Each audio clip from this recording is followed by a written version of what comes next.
Welcome to the Terrible Podcast with your hosts from SteelersDepot.com, where you can find all your latest and greatest Steelers news. It's Dave Bryan and Alex Kozora, always lit, talking Steelers. And now, here's Dave and Alex.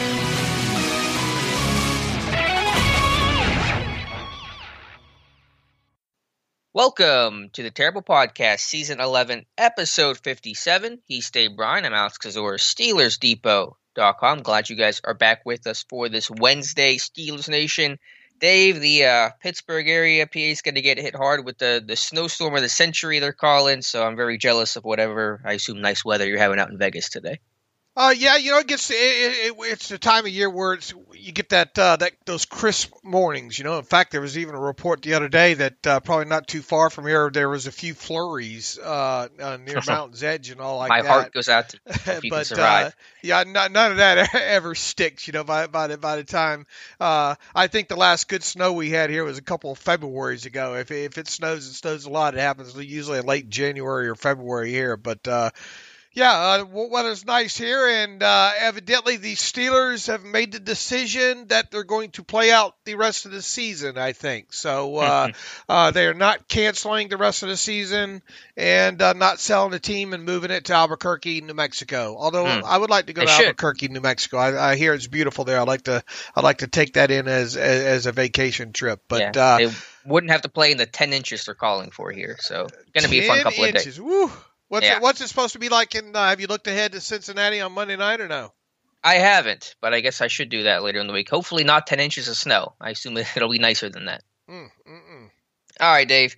A lot to talk about in today's episode. Let's start with the most pressing needs. And you're right, Dave. The Steelers, they're going to continue to play this season, and they're trying to get some reinforcements along the way after Matt Feiler heading to IR with his injured pec. The Steelers signed guard Danny Isadora off the Kansas City Chiefs practice squad. Isadora, former fifth-round pick of the Vikings, out of the U, 6 career starts. And so with Dotson dealing with a shoulder injury, although that appears to be much less serious than Matt Feiler, Dotson not even guaranteed to miss Monday's game. I think there's actually a good chance he's going to play against the Bengals, but they're still going to add some depth with Isadora. So very similar to the Marsh signing last week.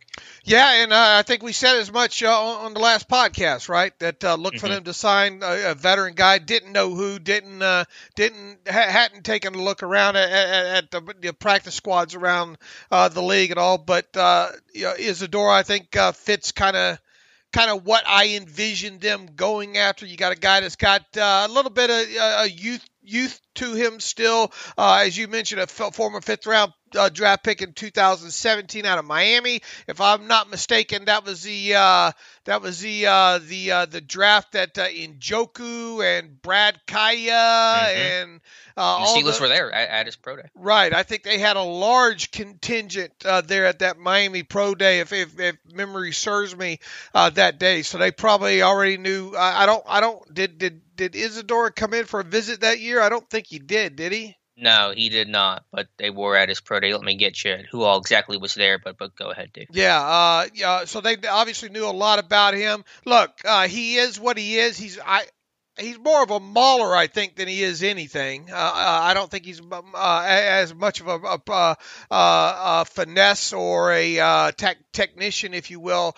But obviously, we don't have a lot of tape on him, period, because he just hasn't played all that much. I think he's played 2 snaps earlier this season as a member of the Chiefs. He was obviously traded to the Dolphins, I think, in 2019. I think he had a couple of games before a foot injury ended up with him landing on IR, and then was with the Dolphins, I think, through training camp this year. Then they cut him loose, and I think most of this season he's been on the Chiefs practice squad. So a guy that they know, a guy that's kind of a break, has obviously more experience than a guy like the Steelers have in J.C. Hassenauer or Derwin Gray. So that's kind of where you're at right there. Until Matt Feiler gets back, I would expect Danny Isadora to be your backup guy. Yeah, and according to ESPN's Jeremy Fowler, Matt Feiler does not appear to have a season-ending pec injury, although the fact he was placed on IR knocks him out for the rest of the regular season, but the hope is he can be back for a playoff run, and again, hopefully Kevin Dawson can play Monday night against the Bengals. Tomlin clarified it as a shoulder injury, not a pec, as he initially said. So we'll see. We'll hope for Dotson to be able to start at left guard. If not, then obviously I don't think it'll be Isadora if Dotson can't play, considering he's going to have to go through COVID, and I know he's on an exemption right now. But maybe the week after, if they need Isadora, he could potentially be in the mix. Is that your read of the situation? Yeah, I think the only thing is I think there actually is enough time now. I kind of relate this to the Avery Williamson trade of the days between and what all happened. Now, granted, when the Steelers got Avery Williamson, they put him in uniform, but they did not play him, right? Right. Yeah, they did not want to play him. They made that very clear. Right. Now, could we get in a situation? I believe we'll find out on Sunday, if I'm not mistaken, should be the day. And it all comes down to whether or not if he clears protocol. I would think if he clears protocol, the NFL would say, "Look, we got to take that exemption away. So what do you want to do with him?" So at that point, it would be up to the Steelers to decide if he is on the active inactive roster, of whether or not to dress him for the game against the Bengals. So I have a feeling that's what it's going to come down to. Obviously, Isadora would not, he would get, I guess, whatever Sunday walkthrough reps and whatever he got out of meetings and all like that. So could this be another, we're going to dress him just in case, break glass in case of emergency type situation? Well, it could be. Look, they were one injury away from having somebody else do something that they weren't used to doing possibly in that game against the Bills, right? Because you'd already lost two offensive linemen. You had Hassenauer in there at left guard. You had nobody else on the bench at that time. So I don't know. Maybe we were a snap away from Vance McDonald playing some tackle. I don't know. Yeah, because when a Corfer went down, it went, okay, this is the group. They're out of people. Right. Who would? I guess it would have to be Vance McDonald. If you lost, I don't know what you would do. Hopefully we don't have to get into a situation like that. I don't know. I remember the Falcons. Levine Toilolo played tackle for them in one game several years back, and I remember the Steelers, I think, one saying Matt Spaeth was their emergency tackle because one game where they got really, really thin. So, yeah, hopefully that scenario never plays. And I agree. I think Isadora could dress in that emergency and also just give them enough linemen to have the roster expand as well. But certainly no expectation he's going to be able to really play unless he absolutely has to Monday against the Bengals. I think somebody tweeted me. I can't find it, but I remember reading something last night. Says, "Boy, this is a hell of a shot at Derwin Gray." And yeah, lack of a better word, it is kind of a shot at Derwin Gray, I guess, because look, this is a fringe guy anyway, right? A guy tackle / guard, a guy that really last couple of really seasons at Maryland spent the time at tackle. He's not an NFL tackle. I think we can agree on that, right? I mean, he'll probably get you through the end of a game, but that's about it. If he was going to stick around the NFL, it was going to be at a backup guard, and if he does not dress, if they dress a guy like Isadora over him on no practice time over Gray come Monday night, well then that's your answer right there.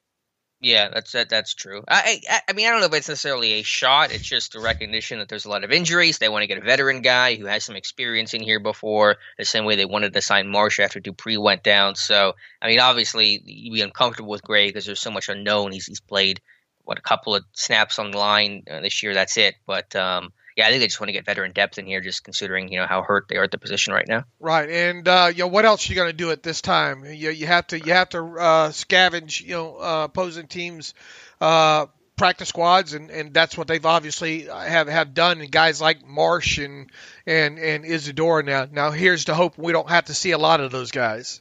Right. By the way, Kevin Colbert had a 2017 pro day, according to our tracking from several years ago, where Isadora worked out.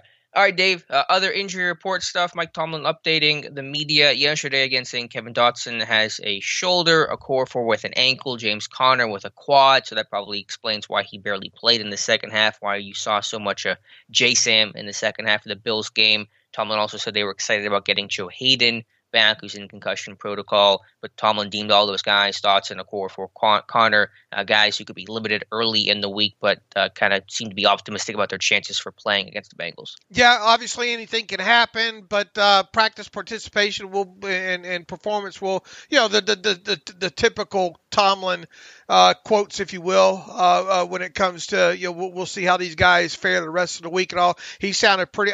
I get the sense that more optimistic about all the guys that he mentioned. Now, one guy he was not asked about was Vince Williams, who's on the COVID list still. We'll have to see what happens there this week, right? Will they, will Vince Williams be well enough by the end of the week to come off that list and at least be back in uniform Monday night against the Bengals? Well, we'll wait and see. But that's the gray area right there. And then also look, if they once this roster exemption does end on Isadora, if it does end on Sunday, they'll have to make a roster move of some sort. To their active 53, and then obviously we'll sit and wait and see if any of the practice squad guys get elevated as well. Yeah, with Vince Williams, I mean, I'm starting to think he might not play against the Bengals because according to his tweets, he was symptomatic to some degree, and so that puts you out at least 10 days and even longer if to be without so many days after symptoms to then have the chance to get cleared. And he was placed on the COVID list on December 10th. The Bengals game is the 21st, so 10 days right there is the 20th. I think it'll be pretty tight for him to get activated. Yeah, look, it's going to be tough for sure. And Mike Tomlin, I don't know if I wouldn't say he went over the top lauding the play of Avery Williamson or Marcus Allen, but he seemed to be okay with it overall, right? And I think the tape kind of bears it out that the best way to describe it is those guys didn't embarrass themselves, but I thought overall they represented themselves well. They played.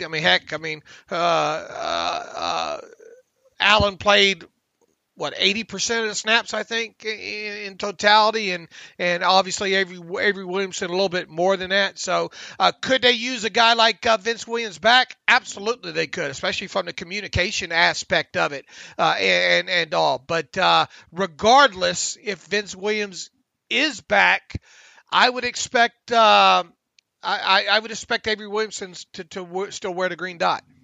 Yeah, I mean, he wore it in the Washington game when Vince was in there, so I assume Williamson would continue to demand that role. I'm still not 100% sure why Vince doesn't get the green dot. That's the veteran due to the group, very vocal leader, but doesn't really matter at this point. Anything else from the injury report I'm missing, or any other housekeeping minutia that I have not adequately addressed? I'm trying to... Protected players, Tigre scale is protected. Right, that's probably not that surprising with Tigre's scale showing up. The other three on that list, I think, were Deion Kane. Who else? Coyle. Yeah, Coyle was on there, and Smallwood, obviously. Yeah, right. So you had quite a few regulars on there. Yeah. All right. So that wraps up the minutia portion. Let's get to Mike Tomlin's press conference that took place on Tuesday. And it wasn't as notable of a press conference as maybe the last couple. I did think what Tomlin's answer on Deontay Johnson was pretty interesting. I'm not talking about the benching itself, but then playing him in the second half where Johnson did play better, and Tomlin's reaction to how Johnson responded to the benching. He said, quote, "I thought he responded appropriately. He didn't pout, but he waited for his next opportunity. And when his next opportunity came, he was productive. And so we'll move forward." I think Johnson is a mentally tough dude. Again, he's had some issues early in games and has kind of figured stuff out and bounces back pretty quickly. So that's good to see. Obviously, he's going through a lot of adversity right now with the hands and yips, whatever you want to call it, whatever's going on with him right now. But you have to remember, this guy's a really talented player, and they certainly want to play him. He just has to justify that want by not making those mistakes. Look, I mean, he's the most dynamic wide receiver you have off the line, right? I mean, the guy, as far as separation, and in fact, that catch that he had, I think in the second half there, down close to the red zone or inside the red zone, did a great job of getting off the line in more of a press coverage type situation and got quite a deal of separation. Nobody on the team gets yak like him, makes people miss after the catch. The question is, though, I mean, can he get past this this problem of his, and especially early in games where he has a drop or two or three. And what do you do against the Bengals if he comes out and drops the ball early? Yeah, that's a good question. Maybe not throw to him on the first play of the game, so we don't have to find that out. I don't know. Do you stick to your words or what? I mean that's why I'm at me, because Tomlin kind of at the end there acted like, okay, we're good now. Does another threat have to come after another? What's the protocol here? In this, look, I understand why right out of the chute they threw to Deontay on kind of that wide receiver screen there. I understand it from three different aspects of it. You want to, it's kind of a run game alternative. You want to get the wide receiver Deontay Johnson involved right out of the chute and get him some confidence in those hands. You want a quick read for just a loose way to get that first snap out of the way. So I understand it. I had no issue with it. Obviously didn't like the results because of what happened, Deontay. But it did set you up right away with the first play of the game, right? Having you go, that typical Steelers fan feeling, I guess, first drive feeling, if you will, there. So, do you go back and try to run that same play, first play of the game against the Bengals? I don't know, but I'm just curious what will happen if he. It's all great. He didn't pout and all like that. You would hope a professional athlete wouldn't do anything like that, and I guess it's good that's the positive that Mike Tomlin had to say, about the whole situation there. But what are you going to do, in this next game? You just can't have this guy running around out there dropping passes, Sure. Period. Especially in key situations, key downs and distances and all. But, what do you do the next time Eric Ebron drops one? That as well too. So I think it will be interesting just from a speculation standpoint, and hopefully we don't have to get to that point, is what happens if these drops continue early on in this next game from anybody, really. Right, yeah, everyone's on notice right now. They know Tomlin is capable of following through on what he said, so I think that threat has been shown clearly, and players are definitely taking notice to that. With Deontay, I think maybe pout was the wrong word from Tomlin. I just think, second-year guy, 23, 24 years old, in a really tough spot, and then not hanging his head low and getting back out there and capitalizing on his chances in the second half. Again, I know it was a bad game overall. Obviously, I'm not trying to, shine that turd up at all, but I think for Johnson just to not go into a shell. What was nice to see, a small silver lining to an overall pretty crappy day. All right. Mike Tomlin also talking about receivers, talking about Chase Claypool, and why Claypool has not played as much these last 2 weeks, just 3 snaps in the second half of the loss to the Bills. Tomlin asked if Chase Claypool was hitting the rookie wall. His answer was, quote, "I'm not acknowledging that he has hit the rookie wall, but I'm acknowledging there's potential for that. One of the ways you help a young man through that is you reduce his number of snaps, which is what you see us doing." So some preventative measures from Mike Tomlin and the Pittsburgh Steelers, but with how lackluster this offense has been, I might take the chance of the rookie wall because I think Claypool's got to start playing a little bit more. Yeah, a little bit more. Who once again, though, it gets back to either you're going to put 4 wide receivers on the field, which I'm not opposed to at this point. I'm not. You don't have to twist my arm to get on board with that happening. I'm fine with pulling Ebron off. Yeah. For some of them, use Claypool as your Ebron. Right. I'm perfectly fine with that. So if that's the way you want to get him some more snaps. Now, other than that, who's the guy that you're going to pull off? You could run 1 personnel without a running back too.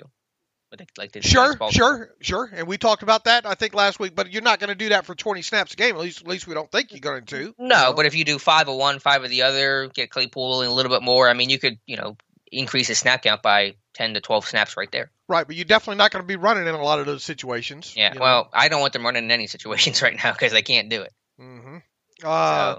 But yeah, I suppose you could go that way too. Look, here, I think it still needs a little bit of that context put in there, and I think we kind of provided that the other day when talking about it.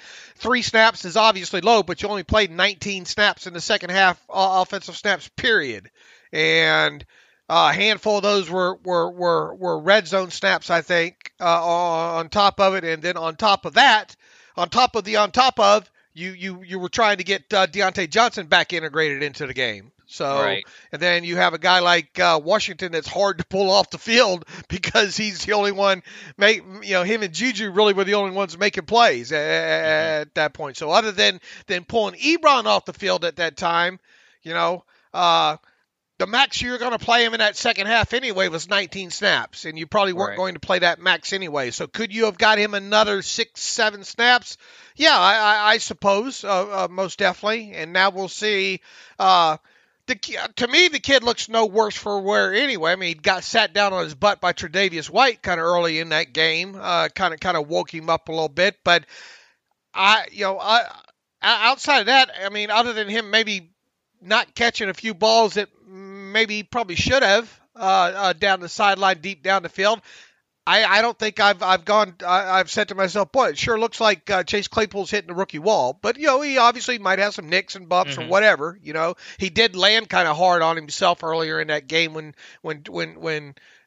kind of that. He likes to do that fall away, doesn't he? That fall, and he did that at Notre Dame too, where he turns his back, where he doesn't necessarily high point, but he really just tries to use his body to shield the defender and then make that catch falling down backwards there. It looked like he hit the ground pretty hard, but I don't think that prevented him from playing a lot of snaps. Right. Yeah. On top of everything else you said, the Steelers are wearing some no huddle in the second half as well, so you're not changing personnel grouping. So Claypool's not out there, then he's not going to be playing in those no huddle type moments. So yeah, I'm not as concerned as some fans are. If you look at the numbers, the snap count really, honestly, isn't overall that much different than where it's been.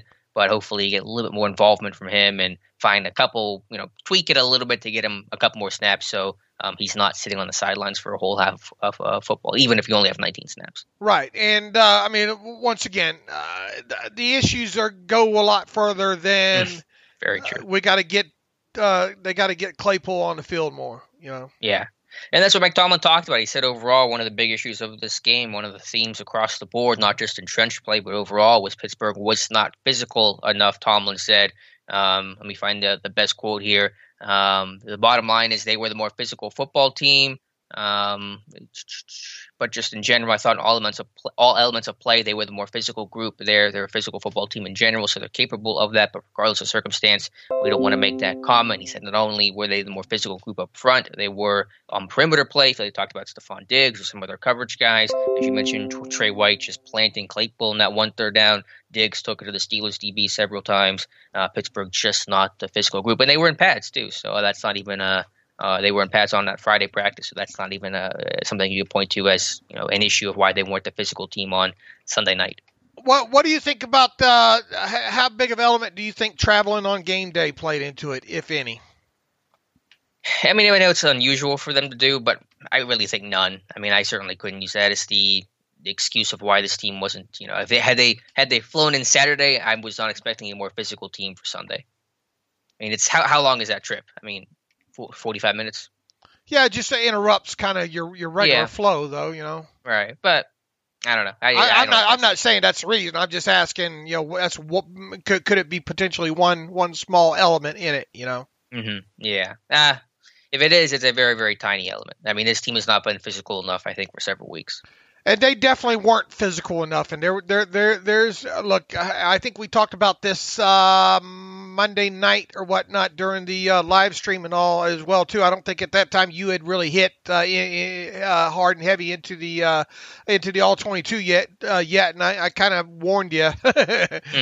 It's pretty ugly, especially in the run blocking category. And I think that's what you've come across as well.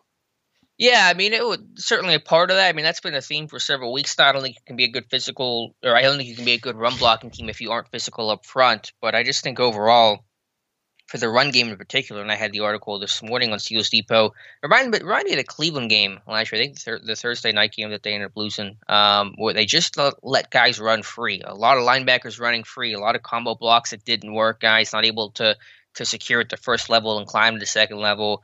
Just some bad boxes, some RPOs that Ben honestly should have thrown instead of running into. So just, I mean, they got 54 in Edmonds for Buffalo just for running free all night. And I don't care what kind of lineman you have. I don't care what kind of scheme you have. I don't care what kind of back you have. If you got these linebackers that are just running free into the A and B gaps, I mean, your run game just has no chance. Right, and you had safeties running downhill freely, filling alleys. In that is in addition on a few of those plays, you try to get a couple of perimeter runs, and you're not blocking that up properly on the outside as well. There were some, and I think we hit on this too. There were some box counting situations there where people don't like to hear it. But the quarterback's got a lot of autonomy, and the Steelers still run a pretty decent percentage of RPOs that gives Ben the ability to look and count the box, and then even audible the route combinations from there. And there was probably 3 or 4 situations in that game, I think, where he probably should have passed instead of run. Yeah, I identified at least one of them in my post today. Where it's a 7-man box. The Steelers are -1, so they got one fewer blocker than the Bills have up front, and they hand the ball off to Benny Snell. Tremaine Edmonds is running free, makes a tackle for a 2-yard gain, and there was nobody. That wasn't an assignment breakdown. That wasn't a schematic breakdown. There's just simply no one there to pick him up. And so again, you let Edmonds, a super talented linebacker, second leading tackler, run free. Dude's going to make plays. You let the other linebackers run free. If linemen can't climb to the second level, they're going to make plays. I mean, it reminded me very much of Joe Schobert dominating Pittsburgh last year. And then once again, as you pointed out, I think in your post too, they're not getting off some of those duo blocks. I mean, you're getting stuck on blocks. I think the defensive tackle on one of those plays did a good job of standing both of them off and shedding them. Right, and the linebacker was free, so you didn't even get the first block right. Right. So when it comes to that stuff, you gotta get the good hit on that first guy, and then get out to that second level and take care of that extra defender. If not, if you stay stuck on those blocks, then that guy's just going to run downhill. And in this case, which I think most of the night it was Tremaine Edmonds, right? It was honestly who was 54 for them. It was honestly that guy was running free more than Edmonds. Okay. Not that was by design. Nothing here was by design. But man, Edmonds is a big boy, isn't he? I didn't think I recognized. I mean, I knew that all along, obviously going back to that draft and all like that. But there is that photo that that him and Terrell took after the game, and it looks doctored. Tremaine's that much more of a physical specimen over his brother, and you could obviously look at both those guys in the face, and you obviously tell they're brothers. But man, he is. I mean, you want to talk about planet theory when it comes to a player? He's definitely it. Just an imposing guy, and he can get on the hoof and run and duck. Duck lineman at the second level and does a good job pretty much of staying trash free, if you will, and all like that. But yeah, he was running free. And yeah, the other linebacker at times as well too. And noticeably too, I think from the end zone all 22 is a couple of them safeties doing a very good job of working downhill. I think on some weak side stuff and filling those alleys where there were lanes there, but the safety just doing a good job of reading everything and getting to the gap and filling it. Yeah, receivers not able to crack down in time. That was also an issue. Yeah, A.J. Klein was 54, who seemed to be running free all night. And, Edmonds is a crazy dude. Yeah, as you said, I mean, just a physical specimen. And he's 22 in his third year. I mean, he's still 22 years old. Kind of crazy to think about. He came in the league at 20 years old. So, they got a good front in Pittsburgh again. I mean, then once Hassenauer came into the game, I got the one clip of Villanueva and Hassenauer trying to have a combo block. And yeah, it just if Hassenauer was behind the block and never gets off at the second level. And again, you let linebackers run free. I don't care what kind of back you have or what the other guys are doing. These guys are paid to make plays. If they're on block, they're going to make them. And so that was, to me, just one of the bigger schematic failures of the year. A lot of the year's been bad, obviously, in the run game, but I thought schematically it was actually probably the worst game of the year in terms of just not picking guys up. Hassenauer's like using Villanueva as a shield. And then you have Dotson. I thought for the most part, when I was watching him early in the game, I thought he played reasonably well. I think the further you get kind of into that, not as good, especially in the run. Could that be the shoulder? Did he hurt that shoulder early? I don't know. Yeah, I think Dr. Mel did a great job of going through that tape anyway, and just saying that there was really no kind kind of visible signs of at the time we thought it was a pec injury, and Mike Tomlin said on Tuesday it was a shoulder injury. So that's probably why she couldn't pick up on anything possibly being a pec injury. Perhaps when he was thrown at James Conner is when offered as a sacrifice to the feet of James of the god James Conner. Maybe that's when he hurt his shoulder. And yeah, I'm hoping he was hurt then. Otherwise, that's a really bad rep for Kevin Dotson. My guess, and who knows, because we can't find any obvious play where he got hurt. Maybe he got hurt earlier in the game, but said, I don't get a lot of chances to play anymore. I got to play through it. They got nobody behind me, so I'm trying to gut this one out before he finally just couldn't any longer. So that might have been in a situation where because he's a tough dude. I mean, he's played 50-something starts at college. I mean, he's played through injuries before, I'm sure. But I think he tried to just gut this one out for as long as he could, knowing there was no one really behind him, and until he finally just couldn't anymore. And, well, that makes you wonder, too, if a tough guy like that played 50-something consecutive games at Louisiana Lafayette, I don't think he missed many snaps within that span of time either. If an injury was to drive him out of a professional game early in his rookie season, and you only got a week and 1 day to recover, is that enough time to recover from such an injury?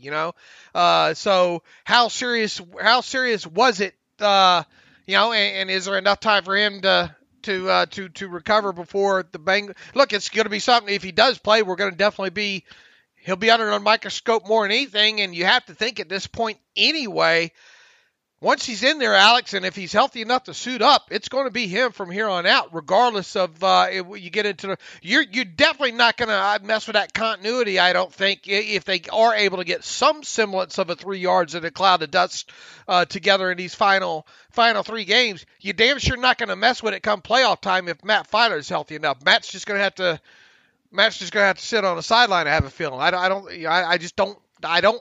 have a feeling that they're not going to mess with that. You get into the playoffs and Matt Filer is all of a sudden healthy. I just have a feeling you're not going to mess with that with Dotson over there if he's able to play. Yeah, I mean, we'll see. We'll get to answer that question. His team will be in the playoffs, and we'll get to see what happens then. Hopefully you see better results, and if you do, then I agree. You probably just keep it the same. But no combination of guys have really produced better results as of late. So we'll hope it gets better first, and take it as a good problem to have down the line. God bless J.C. Hassenauer. We went into this season probably not. Both of us would have bet a pretty large sum that he wouldn't have played more than a dozen snaps, if any. And here he is. I've seen enough of it. Yeah, I saw enough in training camp in 2019. I've seen enough. I'm over it now. So. Hopefully they don't need Danny Isadora, but I'd like to see him be the next man up should they get in that situation here, and then obviously go from here. But back to the box counting and all. I mean, Ben's got to be better in situations, and really he hasn't been good, since the dawning of the RPO anyway. In a lot of those situations, in making some proper calls with some box counting. Yeah, I mean, he does throw a lot of RPOs, so maybe he almost feels some pressure where I got to hand off at least one of these things. But, yeah, I just think on a couple of those instances, I mean, it's tough because there's your pass available too, and if you're not comfortable with the pass aspect of it, I guess running the ball into a bad box is safer than throwing the ball in a situation where you don't think the routes are going to be there. And if you don't get the ball out quick when you pass, then you're going to get an eligible man downfield, and it's going to hurt you even more. So I guess sometimes if you feel like you don't know which one to do, running the ball is the quote-unquote safer play to make, the less disastrous play to make. But, yeah, just one or two instances where probably should have thrown it. All right, before we put the baseball bat away and taking it to the lower extremities of Ben Roethlisberger here, was there anything else to mop up with Mike Tomlin? No, I think that's about it. In terms of the news stuff, just for the Steelers at large, the Steelers sent out a blast to season ticket holders saying that they're hoping to have fans for the playoffs. Obviously, nothing guaranteed right now, but their goal is to have 7,500 fans in the stands for the postseason. Yeah, good luck with that. Yeah, don't know that's going to happen, but it would be great. It would be great, and obviously, there's a lot of people right now. Overall, you're seeing the suggestions. Well, should the Steelers are already in the playoffs?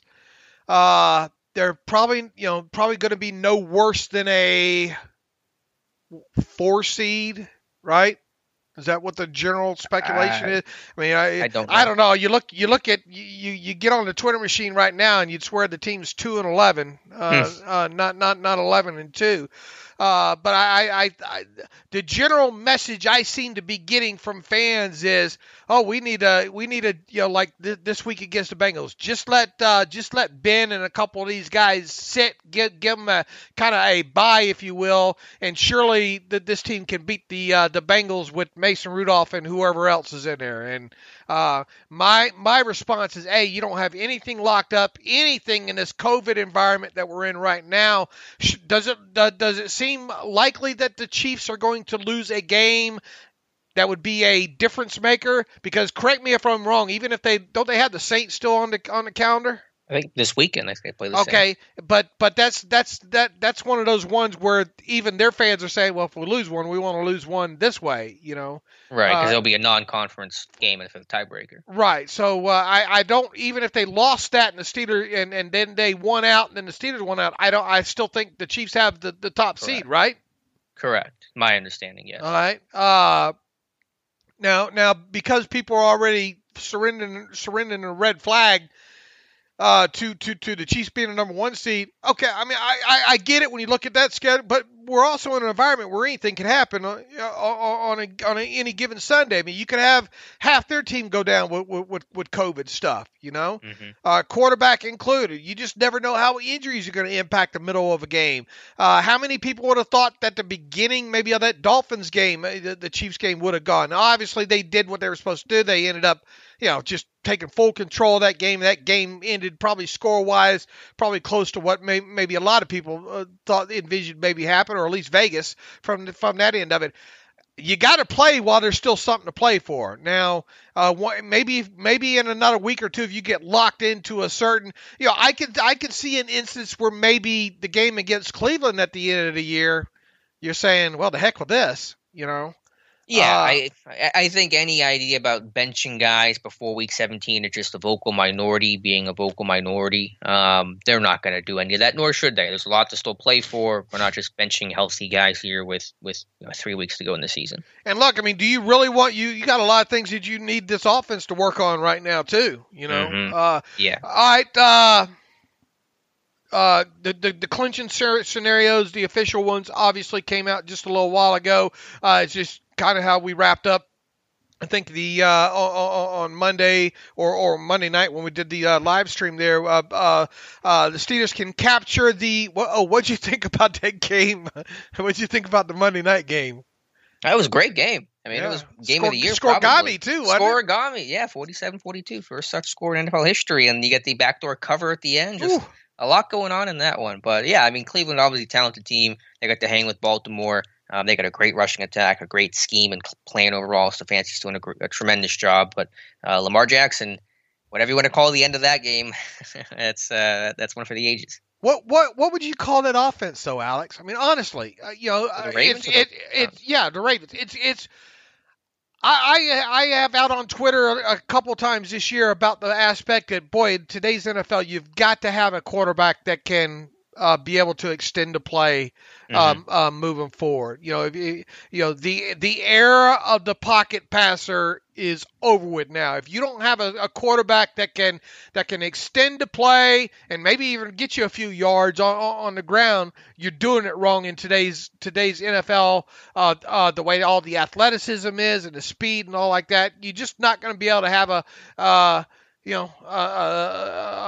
John Elway, Jim Kelly pocket passer back there anymore. Now, with that said, that athleticism for Lamar Jackson, that's it. That's it with me. And I've said all along that what's going to happen with this guy when A, he finally gets hit, or B, he loses a little bit of that aspect because of the athleticism. Because really with him, it's avoid, it's either a design run with him or it's wait, if the pocket breaks down, then he scrambles and he makes a play on the move. And to his credit, I didn't think they were going to convert that fourth down. Here he comes off the throne or whatever he says he wasn't. But anyway, here he comes off the most fortunate thing they had probably happened in that game, and it's unfortunate for Tracy McSorley going down with that injury, because I'm not so convinced that Lamar Jackson comes running off the sideline on that fourth down if McSorley isn't hurt in that situation there. But when he did enter the game, I thought to myself, this is over. He's not going to be able to convert this coming off the bench. But lo and behold, he gets out of the pocket and kind of a jailbreak situation, and then not only that, they score a touchdown on that play. I guess my question, I guess, if there is one in there, is what do you think about that Ravens offense, and what do you think about both teams' defenses in that game? Yeah, I think to the offensive question, what would you call this? It's hard to really pin down exactly what I would call them, but some sort of power spread team, because even some of their spread looks are running counter and counter bash and some of this G lead stuff, and it's just it's this combination of able to spread the field out with athletic playmakers, but also then go power with Ricard and pulling guards and pulling the backside tackle and stuff like that. So there's a lot of elements to it. I mean, what was the second part of your question? I didn't. What would you think about both defenses giving up? Yeah, and really the Browns defense too. How many times this year have we seen them either A, get on top of teams, and B, let teams back in, back in scoring a bunch of points against them? I think it was more surprising about the Ravens defense at the end of that game, because their defense is good, their secondary is good, and that drive that put Cleveland ahead late in the game, it was surprising how bad and how kind of lifeless the Ravens defense was there. But I think everyone was just exhausted from just that shootout type game. It's a great game though. I mean, both offenses are very good, and both teams are very formidable. Will Cleveland or Baltimore, one of those two teams, win the Super Bowl this year? I mean, probably not, just because KC is still the favorite. But I think those teams are obviously going to make the playoffs, and Baltimore I think is going to make the playoffs. Cleveland almost certainly will, and they're not going to be an easy out. All right, I say no. Neither one of those teams will, and the adjusted net yards per passing attempt number says they won't either. There. Back to the Steelers playoff scenarios right now. The Steelers can clinch the AFC North division this week, Week 15, with a win against Cincinnati Monday night, or Sunday Night Football is Cleveland versus, I think, the New York Football Giants. If Cleveland loses that game, then the Steelers automatically get the AFC North, or if both Pittsburgh and Cleveland tie their games. So those are the three scenarios tied to the Steelers and them getting the AFC North. I do not think Cleveland or Baltimore can clinch anything this week. It does look like Kansas City clinches a first-round playoff bye if they win, if the Steelers lose, and if Buffalo loses or ties. So obviously the Steelers cannot afford to lose this week. Buffalo clinches the AFC title, yada, yada. Tennessee can clinch a playoff berth if a few things happen this week as well. But I think that's it for the AFC side. All right, Dave. Let's go back. No, but let's go back to get the. You got your baseball bat still handy there, so we can bash on Ben a little bit more. What'd you see in the breakdown of the deep passing? Yeah, I mean, I had the article up on yesterday, I think it was, just talking about Ben, and obviously I am no expert on quarterback mechanics, and sometimes we search for things that aren't always there when we're trying to diagnose the problem, but it did feel like, and you made this point too several times, I think, on Monday's show and throughout your Twitter timeline, about just Ben not able to step into some of these throws. The weight transfer from the back foot to the front foot doesn't seem to be where it needs to be to really drive the football. It's causing some of these passes to sail and hang and be underthrown a little bit. Again, it's hard to identify exactly what that problem is, but we do know that he's dealing with a knee injury. That's pretty much undeniable at some point. I mean, not that it's to the point that he can't play, but to the point where it's hurting him. He's not injured, but he's hurt. We know that it's bothering him. And so is that creating an issue where he's not as comfortable with really pushing and driving off that knee on some of these deep balls? I mean, I'm more concerned about that knee than I am anything about elbows and arms and anything like that these days. He still can put the mustard on the sandwich, and we've seen that a few times this year with a few of his throws. Go back to earlier in the year, him fitting that one in the red zone into Deontay Johnson. I think maybe it was against the Titans, wasn't it? There, and then you see him put one on Deontay Johnson's. Where was it against the Bengals last time? That I put one right on the hip that Deontay almost had to catch in self-defense for a touchdown. Even the touchdown of James Washington against the Bills, I mean, that was a fairly tight window. I mean, it was zip on that pass. Right. So as far as velocity goes, I mean, it's still I think he's fine there. I think it may be just overall arm strength, which really going back a couple years now. When's the last time you've seen him uncork 155, 58 yards? Yeah, it's been a little bit, but in his heyday, I mean, some of those touchdowns to Mike Wallace, I mean, he could really zip it. And if you look at it today, it is not the same. No, more floats than anything. Right, and I think it hangs up a little bit. Right, but I think it has to do more with the lower body. If you look at the one he had, I think it was an incompletion to either Claypool or Washington. I think it's Washington, where he drops his front foot and he's kind of throwing almost square. He's not driving into that throw, and the pass is incomplete. So okay, was that the one down the right-hand side? Yeah. The one that I suggested that maybe Juju was coming open on the other side on that seam, right on that seam. Yeah, I'm pretty sure that's the one that I'm referencing. Okay, I think it is too. Now let me ask you a question after going back and watching that play about 5 more times. Is there a chance that Ben thought the defensive lineman jumped on that play and thought that maybe they had a free play on that, and him just saying, I'm going to throw it deep down that side and anything can happen? And in other words, I just want to make sure I get the ball out, and I just want to put that thing out there. Is that a possibility? I have to go back and look at it again for that element. I don't know if I pull it up. I think that's it, because I wanted to go back and after you pointed out some of those things, I wanted to go back and look at some of these, just stuff that you and I do. We're obsessive compulsive when it comes to neurotic, when it comes to some of these things. Look at that and tell me. Now, I don't think there was encroachment on that. I don't think there was a flag. But the way that defensive lineman jumps and the way the offensive line reacts, it almost gives a feel, I think, that Ben maybe thought that that was a free play there. I'm pulling it up now. My thought was, did Ben think there was some pressure coming up at the end of that one, so he didn't have his front leg out there to try to avoid getting hit? But let me pull it up. And while you're pulling that up, Ben Roethlisberger is, going to speak to the media around 11:45 Eastern today, which I would guess would be, we're at 11 o'clock right now, Eastern time right now doing this show. So I don't know if we're going to hang on around long enough for Ben to speak, but we'll definitely be recapping that on the site today. All right, have you pulled the play up? Yeah, I'm looking at it again. I really think the mechanics there was Ben feeling pressure on that play. I do see a little bit of jump to bring that late linebacker blitz. I don't know if that's what Ben thought. I think he just feels like there's some pressure with the linebacker blitzing. There's some edge pressures on the play. Chooks got beat, and so he's just trying to throw it away, just to get the pass off in time without having crystal clean mechanics. But still, I mean, I don't know. You see where I'm coming from, though, trying to get him to – I'm trying to give him a benefit of the doubt.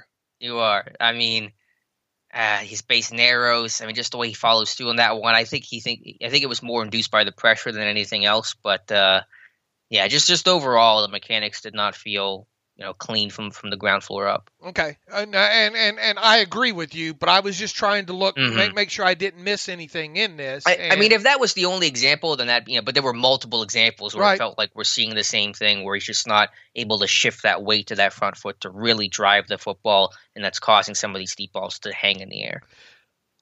How much do you think him just not having confidence in throwing a lot of this downfield anymore plays in this? Because there are situations where it's open. People say, okay, well, the Steelers don't run dagger or don't run Yankee or stuff like that.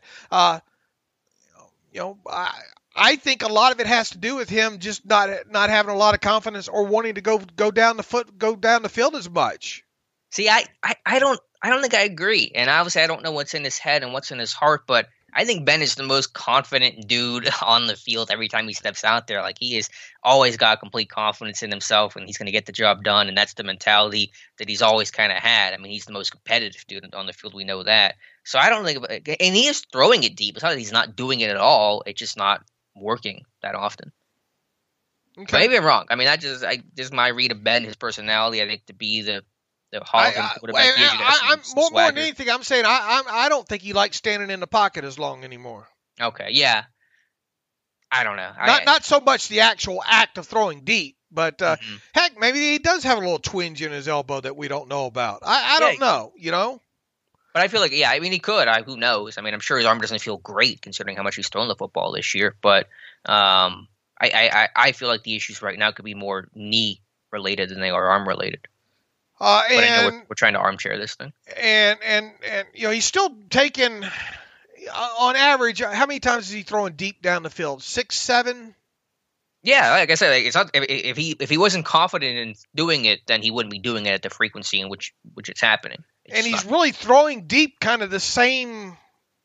You know, I don't think there's any noticeable where I've said, oh boy, he's taken a considerable less amount of deep throws down the field. Now he's just not hitting them, you know. Right.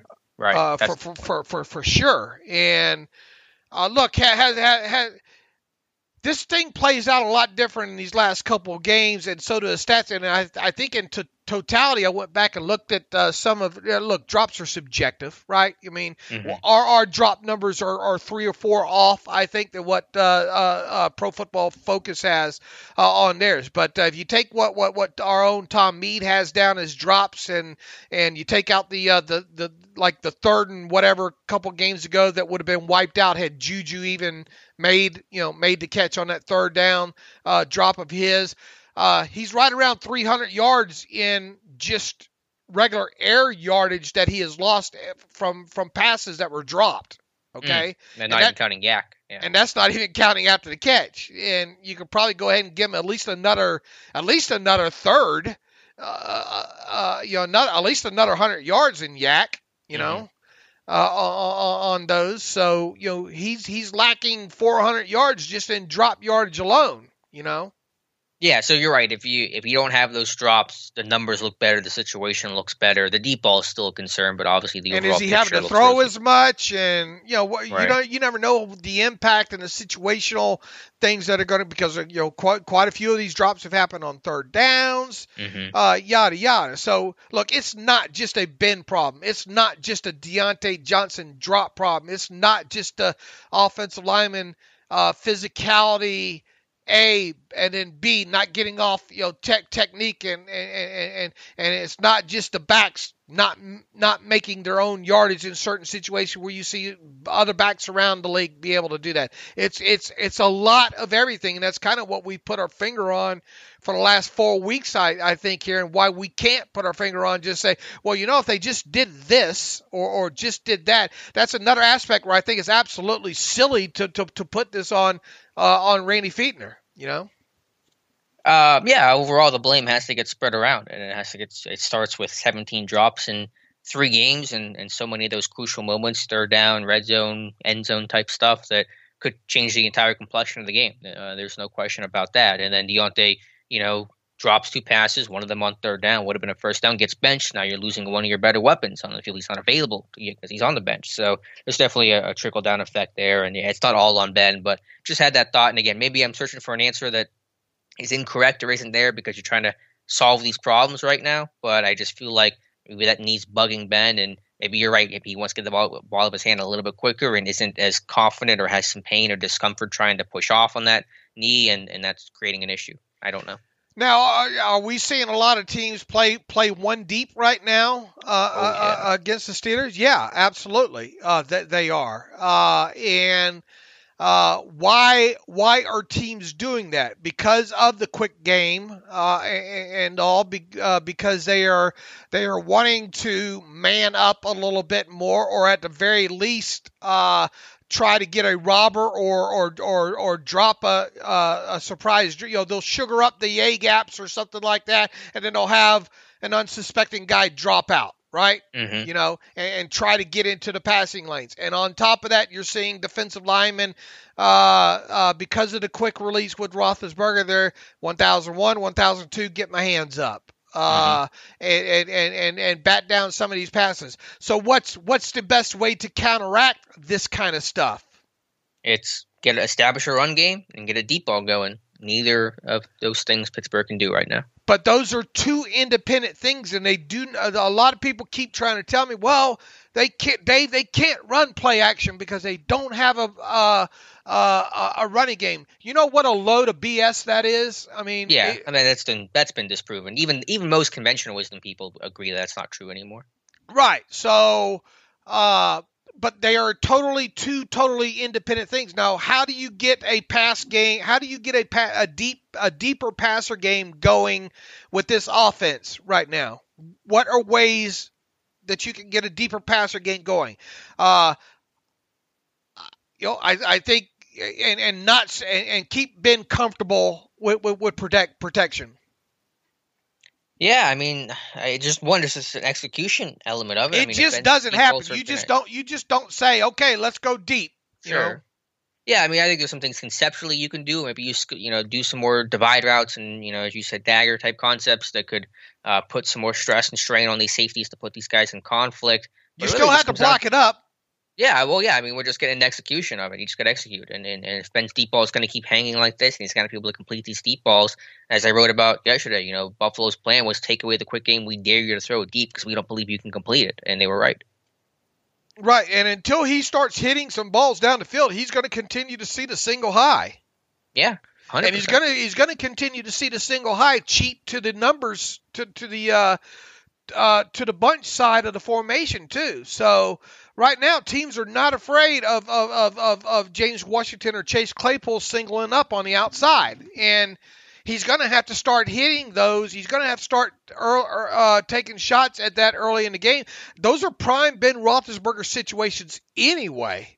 I mean, even if a running game is working, if Ben sees a single high and one receiver on the Z side, gets singled up, he licks his lips in the past when that happens. So he's going to have to start hitting those, or on the other side of the formation, he's going to you're going to have to start running some of those exchange routes and give them time to develop. Yeah, I mean, it really just comes down to execution. You look at, Ben's second interception against the Bills, the one that kind of sealed the deal. I mean, that's a great route by Washington. I mean, it's blocked up well enough on the play, and Ben just hangs the ball and it misses. What else can you do on that play other than just say you got to throw a better ball?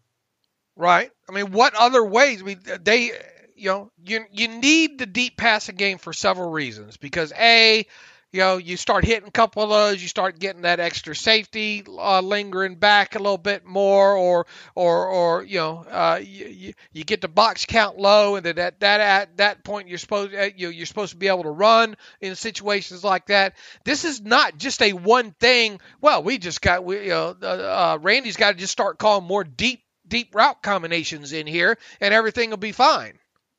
Right, yeah, and as I said on Monday, these Super Bowl teams in the Colbert era have always had that vertical guy component, even if it wasn't a superstar receiver. In 2005, Cedric Wilson averaged over 17 yards a catch. Nathan Washington in 2008, almost 16 yards a catch. Mike Wallace in 2010, 21 yards per reception. No Steelers receiver has more than 13.3 yards per catch right now. That's Chase Claypool and James Washington. So without that, vertical component and that threat and that big play ability to get you back in a game or seal a game or make a defense pay for being too aggressive, this offense cannot, be at its peak.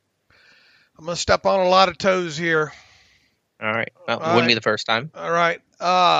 Rank these receivers for me. Mike Wallace, Martavis Bryant, Nate Washington, James Washington, Chase Claypool, vertical. Rank them vertical. Okay, in terms of the best. Just taking the top off of it, brother. Okay. Take the top off of it. Let me get all the names down here so I don't have to him and haw about who all was on the list. Number 1, got to go with Mike Wallace. I mean, Martavis Bryant was a freak, but Wallace was just always a deep play guy. So I'm going Mike Wallace 1, Martavis Bryant 2, and then it gets a little bit trickier from there. I'm trying to remember back when some of the Nate Washington plays, a kid from Tiffin. Made some big plays for sure. Right. Oh my goodness. I don't know if this is an evil laughter over here. I'll say, God, I don't even know right now. I'll say James Washington, Nate Washington, Chase Claypool. Oh my! What did you just? Well, I mean, Claypool's a rookie, and a lot of them are DPIs. I mean, obviously the guy can get vertical, but I think he's got a much smaller resume of wins right now than any of those guys on the list. What did you just do? Rattle those off to me again. Here's my list here, and I'm doing this on the fly, so be gentle, Dave. Mike Wallace, Martavis Bryant, James Washington, Nate Washington, Chase Claypool. All right, what was the biggest concern I had about Chase Claypool coming out of Notre Dame? Really, the only one. I mean, when it comes to him, stacking, separating downfield, vertical routes. All right. I mean, he's not Martavis Bryant. No, in that aspect of it. Yeah, I mean, very, very few guys have that genetics. I mean, Claypool's obviously a physical freak in kind of that similar vein. I don't think he's got the exact same skill set though as Martavis Bryant. He's not that. I don't know. Bryant was a little bit faster, that longer strider, just could run away with more people. Let me ask you this: Why James Washington over Chase Claypool? This is not a dig on Chase Claypool, by the way. This is just playing more into the fact of Chase Claypool right now being exactly what his tape in Notre Dame was, and that's not a bad thing. All right. Yeah, I mean, part of it is Claypool's a rookie, and he's trying to figure this out. Pandemic year and all those things. So Washington he's a third. We're comparing a third-year guy to a first-year guy. So I would maybe by the time Chase Claypool's in his third year, he's probably much higher on this list. I certainly hope so. So it's almost just anything, just because Claypool is a rookie and he's still figuring out the nuances of route running and stemming his routes and double moves and stuff like that are you would expect from a rookie. James Washington, his rookie year, would not be obviously third on this list. So I think really, if anything, it's just the fact he's a rookie, still learning, and you're going to see that progression over time. Now let's circle this all back. Yeah, look, I'm a James Washington fan too, but I think it's very evident and was coming out of Oklahoma State that this he was not the next Mike Wallace, right? He's not a guy that's just going to that crap speed, that you're even, you're leaving kind of dude, he wins with nuance and physicality in his runs. Right, and lobster claws and lobster crackers. Yeah, how would you rank him then? I mean, is that am I off base here in my assessment? No, I don't think you are. And the evil laugh was just because I knew it was going to kind of go that way. My only question was which way were you going to rank the last two, because it was going to play back into it was playing right into my hands, Sorry, Dr. Evil over here. I would have got away with it if it wasn't for you meddling kids. But dog. Yeah, no, I think he hit. The only thing is I'd have to go back and rewatch, some Nate Washington and some of the elements of his vertical game and all like that I don't have on top of my head. I guess wrapping this all the way back around here is, they don't have really that guy on the outside, right? That you go, you just turn it loose and I'm gonna put it out there for you. I mean, they don't have that Mike Wallace, but they have vertical threats. I mean, the issue is not here a lack of weapons. I mean, they have as many weapons as any offense in football right now. Again, maybe not to the vertical extent, but these guys can win deep. And so, I don't want to sit there and say they just don't have the right guys to do this. But yes, they do, and we have seen that. I mean, but on the flip side, it's taking more preciseness of Ben in these throws, though. You're not seeing these guys unless they're Chase Claypool on a linebacker, or the situation against Denver where he was able to stack on the outside and get a yard and a half, 2 yards. That bucket throw right there might still be the best one that Ben's thrown this season, deep down the field wise. But yes, they have guys that I'm not trying to say that these guys can't go vertical, but they're not going to get those gimmies that we've seen Ben have throughout his years. deep. Or is it that Ben just not hitting those gimmies? I mean, James Washington, that was a touchdown. That Oh yeah, no, that most definitely should have been. I mean, yeah, it's a great route. That one should have been. But how many of those are you getting a game? Well, not many, but when you get him, you better hit him. Right, and you're right, not, and that's right. that's why I'm pointing the finger back at Ben. Sure. Yeah. Sure, and that's where I'm at as well too. I mean, I think it's a lot of situations. I don't think he's got a lot of situations where he has those that you're raising your hands up while the ball's in the air, But and B, he's not hitting those when he does get them. Right. So, do you think this offense needs like a Tyreek Hill, McCall Hardman, like 4-3, just true burner, like type smaller guy? I tell you, if they're going to draft another wide receiver, it's just what they do. Mm-hmm. That's what I'm looking for in this next draft, especially if you extend Ben and look, they're gonna bless McLeod's heart. All right, that guy's not long for this roster past this season probably, and especially if they are able to somehow manage a way to keep Juju in the fold there, because then you had Juju, Claypool, Washington. Deontay. I mean, you got 4. Who's going to be your 5th? Mm-hmm. Now, obviously, if you lose Juju to free agency, well, then that opens up the possibility of maybe McLeod being able to stick around in some sort of role. I still wouldn't bet my house on it, but regardless, I think I'm going into the draft looking for that 3rd or 4th round guy that's got the that maybe has the questionable hands. And maybe the 5-cent head, but a guy that I'm looking for the next Mike Wallace, Martavis Bryant. Yeah, I mean, I will never turn down having enough of those guys on the roster. If I can get them, then I can get them. And then I can still use. I can move Claypool around. He can be my big slot. He can kind of take over. Kind of if Juju goes, then he can kind of become that big slot guy, if you will. Heck, you can move them all around, right? You can play him Z. You can play him probably backside X. In a pinch if you needed to. That kind of thing there. But you see where I'm kind of okay. Let's wrap. People are probably tired of us getting on this, but do you see the aspect of not having and how that might be playing a little bit into not having the deep game? Yeah, I think it all plays together, but where am I wrong? Where am I wrong? I mean, I don't think you're wrong. I mean, obviously, there is not that ideal, Mike Wallace type guy, but I feel like this offense just has enough weapons. It just, they should be better than this. The depot should be better than this. I mean, you just drafted Chase Claypool, who's 6'4", 230. He runs 4.4. I mean, do you feel like you're saying that's not enough weaponry to this offense? I'm just saying, just the deep pass elements there have got to be better. How are you going to improve these deep pass elements right now moving forward, other than just taking your one-on-one shots with your Z receiver against one deep? Yeah, I don't know. I mean, because teams, you're not going to attack that if they're playing cover 3 against you, right? Sure. Unless you're going to try to hit the seams, Yeah, unless you get some sort of multiple full-vert concept that's stressing guys. Yeah, he just is the other thought, I guess, would be just to play devil's advocate, is just say we're not a deep ball team. Let's not make that as big a focal point of our offense, and say that's not part of Ben's skill set, number 1 skill set anymore. And so let's try to figure out other ways to win. I mean, that's the other guy's competing thought. All right.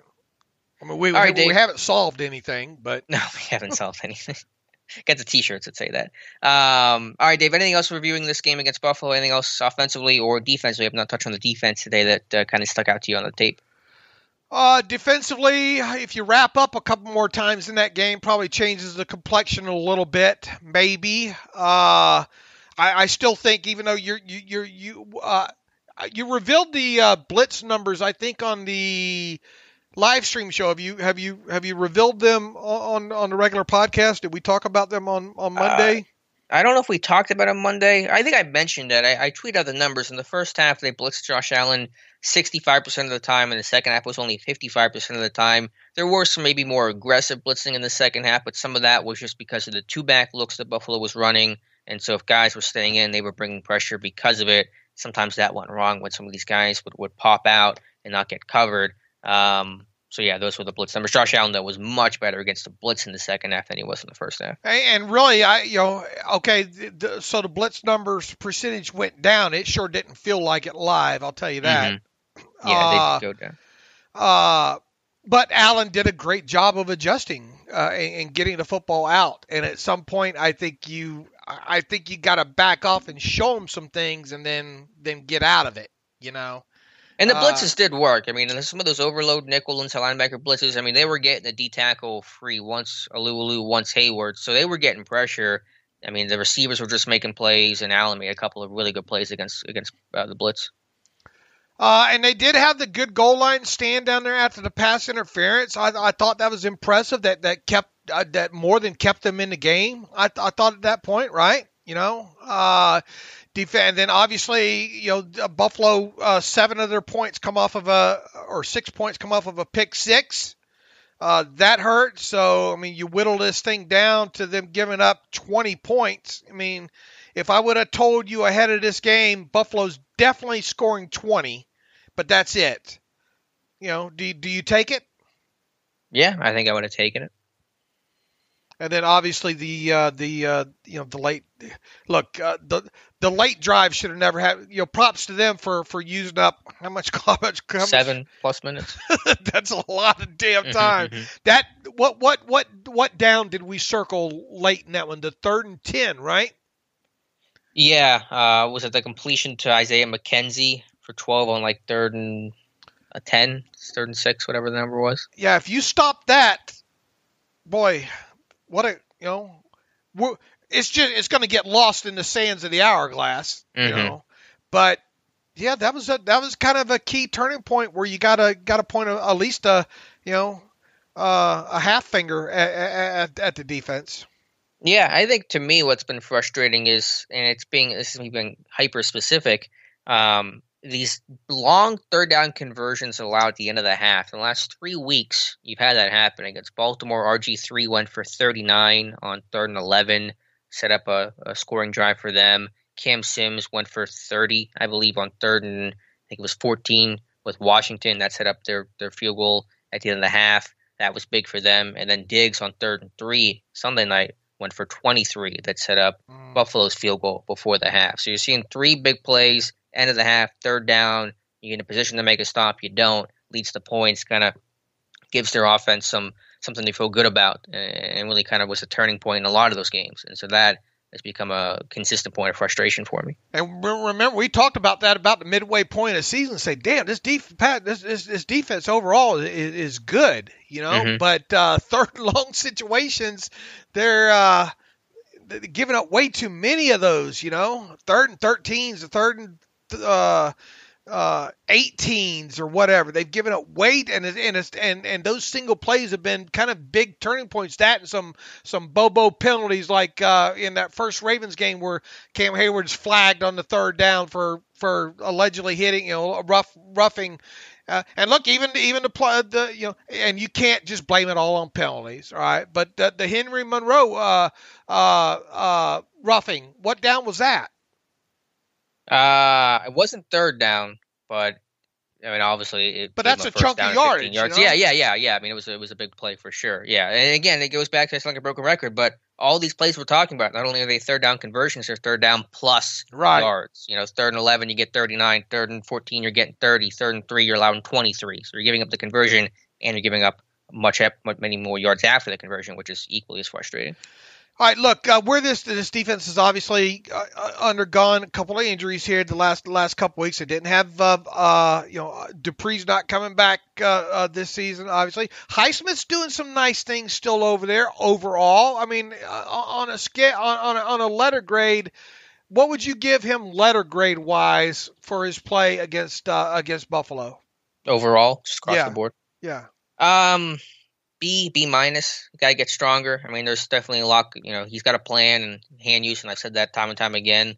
It's not been bad. It's not Dupree's level, clearly. So I'd probably go B minus. Right. I would agree. He's not killing you over there, right? Mm-hmm. Yeah, he's not killing you. At what point do you kind of worry?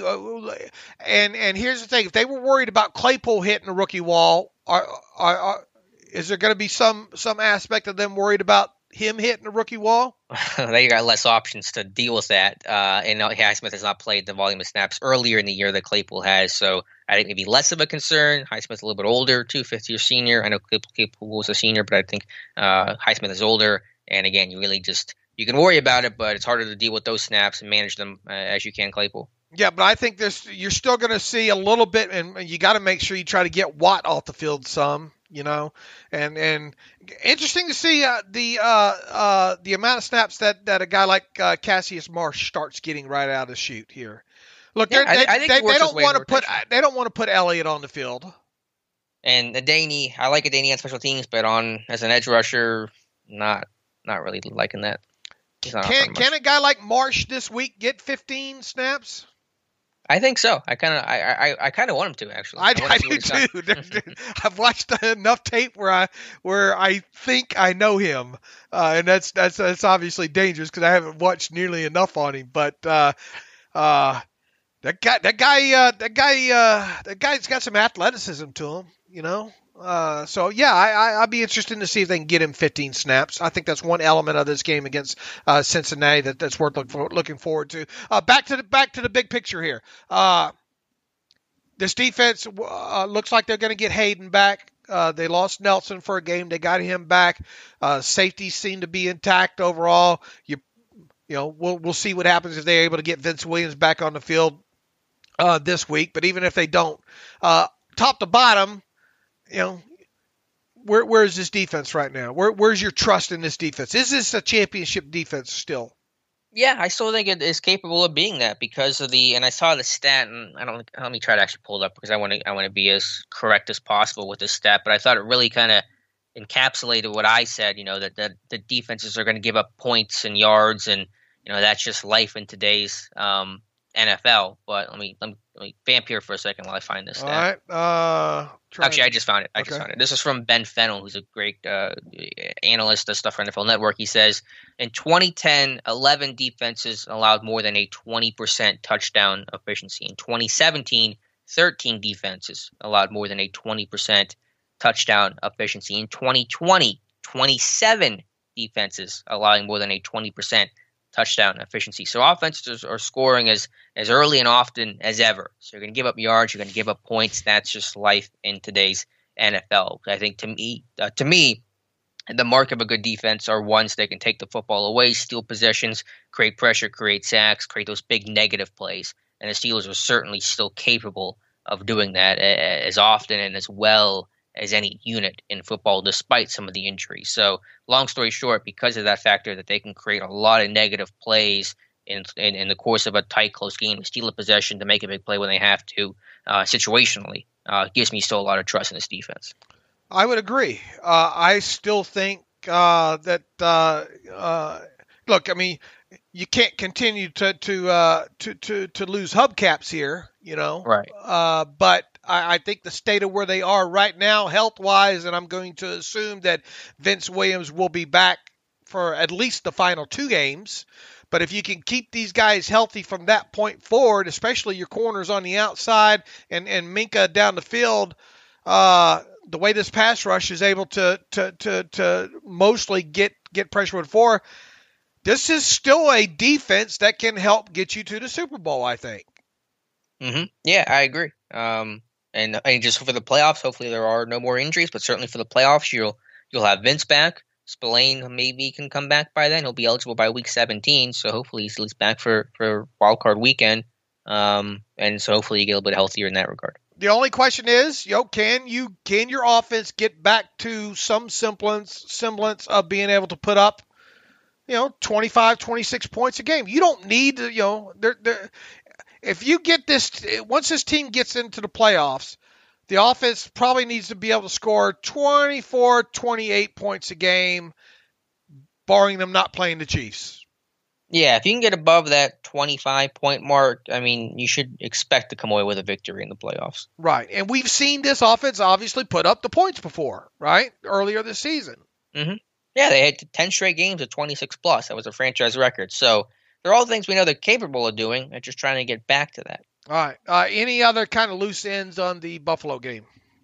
I have to look at all my notes here, but nothing really sticks out too much. Right. Just got to tackle better and get some of these guys. Surprised to it didn't hit the. He hit something, but it was the ground. He was on the ground a little bit more than I think he needed to be in that game. Cam Hayward was Cam Hayward. They just you give up a couple of big plays there, and then that final drive of theirs. I mean, you let them hold on to the ball as long as they held on to the ball for the final drive, and then obviously in that with 3 points was crushing at that point. But otherwise, they gave up the early field goal, which what was that a beneficiary of? For the Bills, their first 3 points? Right. Well, that came off the 3rd and 3 to Diggs. Right. Yeah. Go ahead. So you give them up the Davis touchdown. I mean, really, the Diggs touchdown. They let Diggs take over the first part of that first possession of the second half. So that's 10, and then the Davis. So 17 points. You can live with that, even though you got to count the final 3 points too. But the meat of the game, giving up 17 points. Yeah, a couple of notes I did have. Keith Butler should stop calling cover 2 in the red zone against the Bills because Gabriel Davis got a touchdown off of that. Tyler Kroft scored a touchdown, the game-winning touchdown on that last year. So stop calling cover 2 against the Bills. Keith Butler. Josh Allen had too many clean pockets. There were some times where guys on the ground, rush lane integrity, not as bad as I thought, but still some times when Josh Allen had a just super clean pocket to navigate, including on the Gabriel Davis touchdown. And Jalen Samuels in pass protection makes my heart sad. So those are my notes. My train is coming. As you can hear. Ooh. That's like linebackers coming after Jalen Samuels. Yeah, for real. All right, where to? That's everything I have from this game, at least for now. I think really the only thing left is some reader emails. We'll close out today's show. All right, let's get to that aspect. Ashley Bright writes in, Dave and Alex, thanks for the hard work. Steelers Insight in a Civilized World. When the Steelers get in these funks, you are the only media I listen to on a daily basis. Thank you for that, Brother Ashley. Question. Do you think the Steelers would consider playing McFarland an entire half or more in these remaining games in order to see if he can be the hot guy in the backfield? Out of the 2020 draft class, his lack of use and development is the most disappointing to me. Also, big picture, if we knew at the beginning of the season in week 14 we would be 11-2, qualified for the playoffs and playing for the division title, we would have taken it in a heartbeat. Ashley, that's a and I think I said something along those lines to my to my wife this morning or last night. One it was I said, man, if we would have told everybody that listens to the show and reads the just the blog that this team would be 11-2 and already have a playoff spot locked up heading into week 15. Half of you out there would have allowed us to take a little finger off, at that aspect. So I think does this team have warts? And obviously you want to see a team on being on the rise and not losers of 2 straight. But this team's 11-2, right, Alex? Not all is bad in Albuquerque, New Mexico, Steeler land right now. I mean, I think a lot of problems most teams would kill to have. Yeah, this team reasonably should finish, even like in a pretty much worst case scenario, they should finish no worse than 12-4, which is probably on the high end of where teams fans even expected them to be coming into the season. So yeah, good perspective there. Actually, good to hear from you. To the point about McFarland. No, they're not going to give him just a half. I mean, obviously, they're seeing him in practice, and if he's not producing in practice, then he's not going to really get the opportunity in game. I mentioned this, I think, on Monday or last week's show that this is a redshirt sophomore, the one underclassman of the class. It's reasonable to expect that his development's a little bit slower when trying to compare it to the other seniors like Claypool and Highsmith and Dawson. So just show some patience with Anthony McFarland. And we talked before the season started about the ceiling with touches and offensive snaps with him, Right. And I don't think people wanted to accept that fact, but here we are. I mean, would I like to see him get 6 to 7 touches every game? Yeah, but that's not that seems like a pipe dream right now. I mean, I think you got to get him back, you got to get him off the inactive list Yeah. right now. And that's going to probably be tough to do right now, right? Yeah, if they want to keep Justin Jason for special teams and pass down value, then you got Snell, you got Connor. No room for McFarland unless there's enough injuries that would be able to create the spot for him. So, you got to get him back dressed right now. And if you do get him dressed, then I think the goal should be going into the game to get him 5-6 touches a game. And obviously, game flow is going to dictate that. And obviously, one of those touches we don't want to come on 4th and 1 on a slugger route. Mm-hmm. Right. All right, let's see. Austin DeVore writes in, morning gents. Made the following points on the 93.7 Fan Monday. Curious on your thoughts. FYI, Bouchette has to be the biggest bum on sports radio.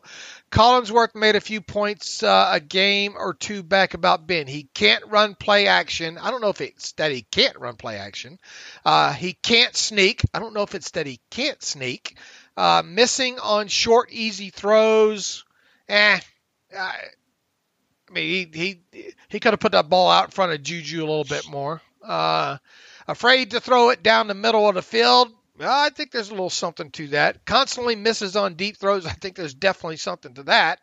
Why does Ben this year feel exactly like Joe Flacco with his last years with the Ravens? The only big plays are pass interferences down the field. Are these wide receivers just not getting open down the field? Aren't Claypool, Washington supposed to specialize in being vertical threats? Is Ben trying not to kill us by playing the short game? Are Ben's needs hindering his performance? So many question marks. I've always been a huge 7 fan, but if we don't go all the way this year, should we seriously consider asking him to retire? Is there a difference in cap space availability if we cut him versus him electing to retire? Whether he's cut or retires, there's you're going to say he's not going to give any bonus money back if that's what you're talking about there. So there's no difference in cutting him or asking or him retiring or asking him to retire. Isn't he due around $40 million next year? No, he's not due $40 million next year. That's what his cap hit will be. He's due $19 million. That's how much he's due. His $40 million cap hit comes from past restructures and prorated bonus money. Super down in the dumps right now, boys. I hope Ben makes me eat my words. What would you say to Austin? Sound like Austin. I hope we got to Austin in time. Yeah, that's a good point. Austin, they have 1-800 numbers for this, brother. Yeah.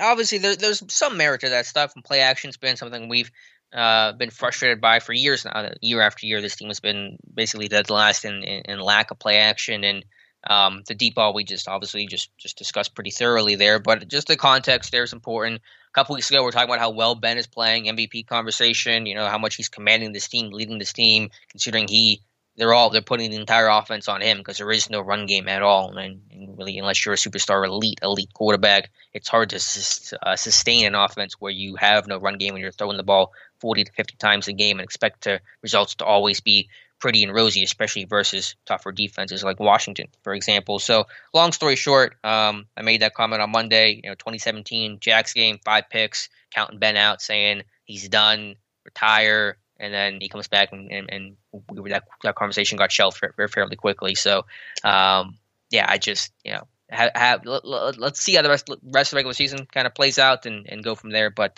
this team will always be better with Ben than without Ben. And I think last year pretty much proved that. So in other words, don't take him around back of the barn right here, right? Don't old yeller him quite yet. Here's the thing that look, it hasn't been great as of late for Ben. Definitely missing the element of the when's the last time that we said, that's Ben being Ben? Or in terms of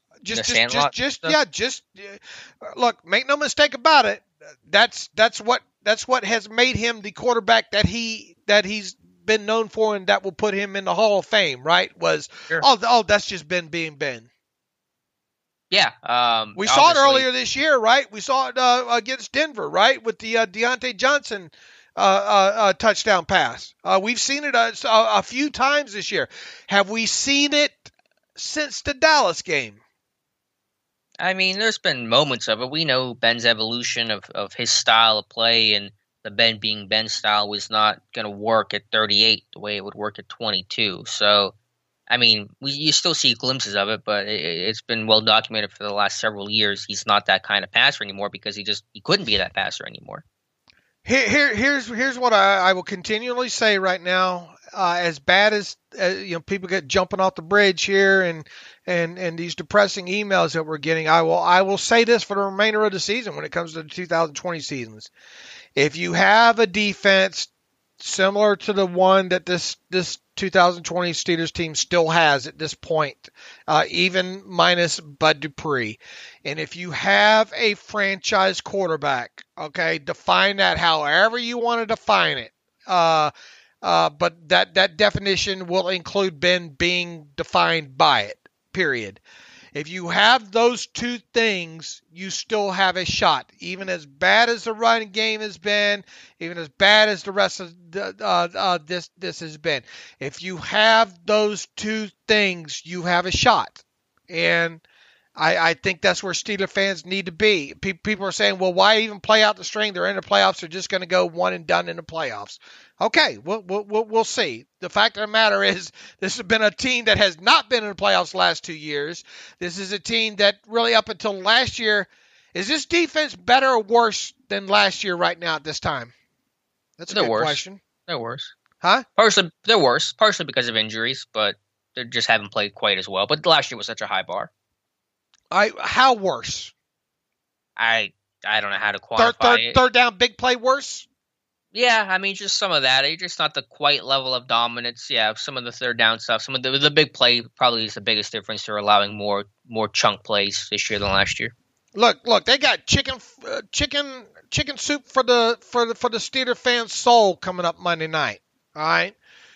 What happens if what's going to be the narrative if Ben throws for 304 touchdowns? Yeah, things will calm down until their next loss, and then the sky's falling again. Now, are their final two games tough? Absolutely. The Colts game, look, you got to really question what's going to happen in this game against the Colts. Obviously, there's no reason whatsoever. I don't care if they just beat the Bengals, whether it be by 1 point or 21 points. Just beat the Bengals. That's all you got to do there. The Colts game will be interesting. And for all we know right now, we might get in a situation where that Week 17 game against the Browns means absolutely jack squat. Yeah. More to the Browns than maybe it does to the Steelers.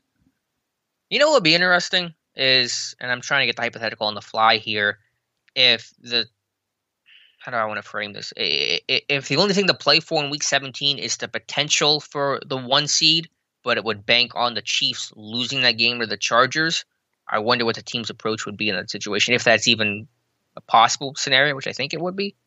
But I wonder what the approach there would be. Well, you obviously would have to win your next 2 games, right?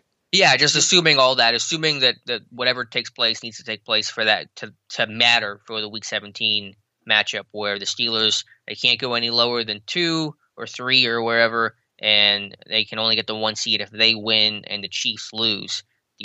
How much do you bank on the Chiefs losing, I guess, would be the question. Well, I mean, Mike Tomlin tell you we're going to play, we're going to play to try to get the seed. Assume that something will happen on your other side there. Now, the Chiefs host the Chargers, I think, on Week 17.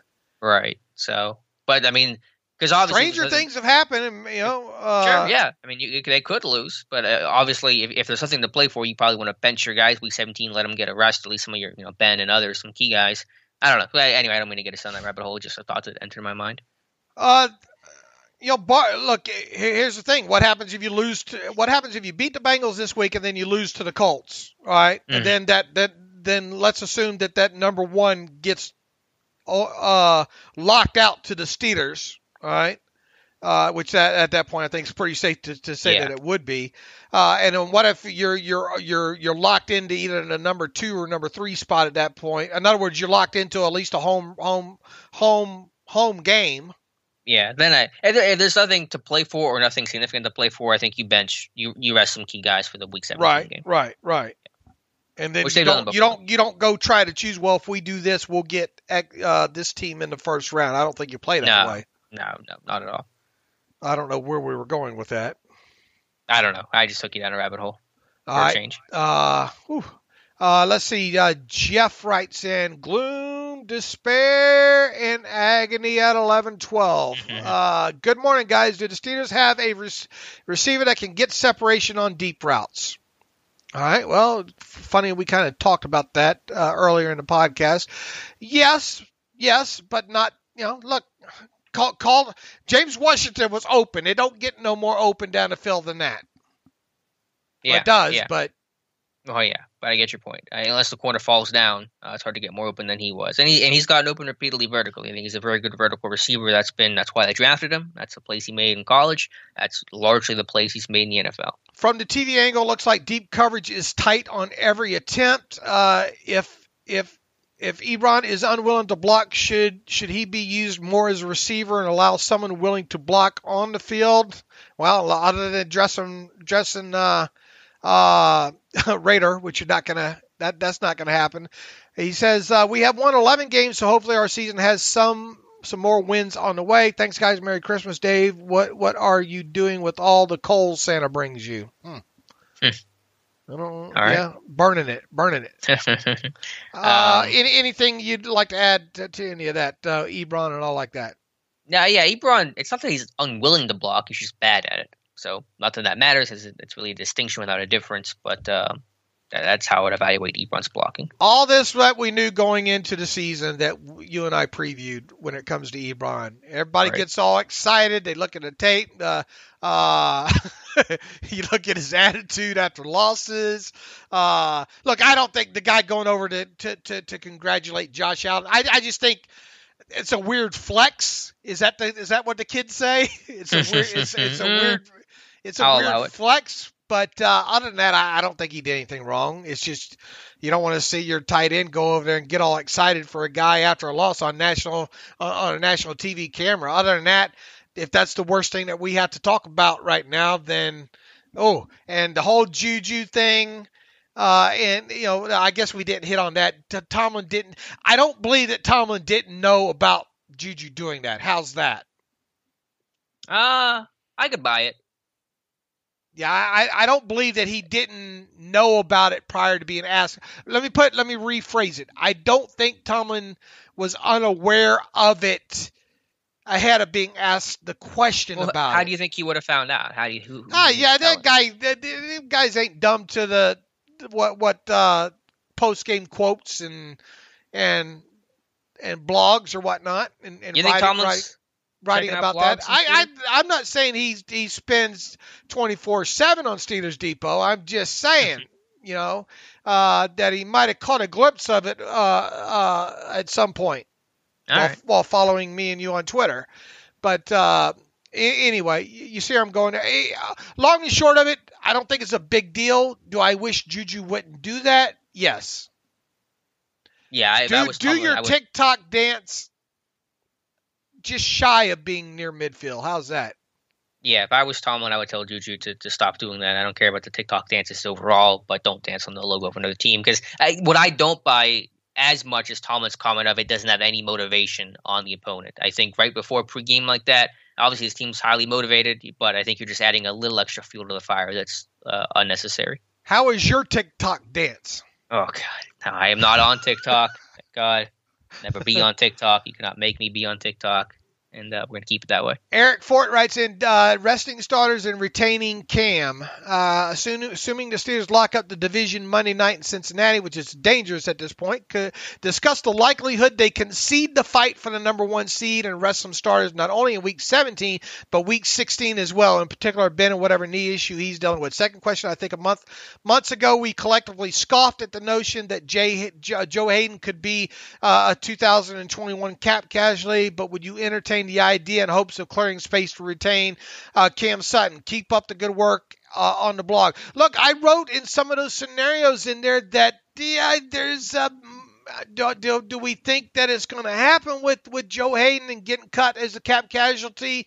No, I don't. I think there's more likelihood that doesn't happen. But I did put that in there, I think, right? Entertaining the thought that something could happen with Joe Hayden. Yeah, whether it be an extension or look, do you extend a guy like that at 8, 9, 10 million a season right now? Hayden? Yeah.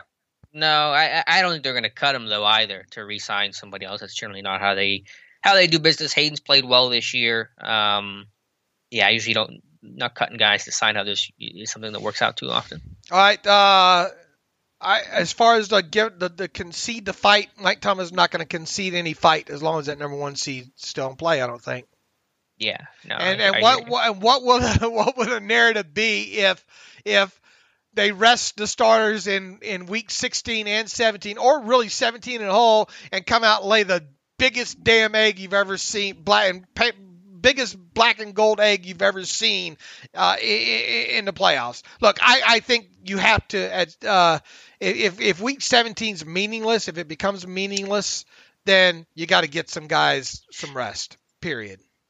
Yeah, I mean, there's always risk reward. If you play your guys week 17, they came out flat, then you sit there and say, oh, you should have rested them, they were tired. Why did you play in week 17 if you rest them, they come out flat, then you say, oh, they were rusty. But I think most fans, and I certainly would accept, that this team could use a break without having the bye week since week 4, the crazy schedule this year, that if they can have an opportunity to rest week 17, you should give some of the key names at least the game off. You just treat it as if you had the number 1 seed, because you'd have a bye that week, Right, yeah, exactly. By the way, Ben, speaking to the media, shaved the beard.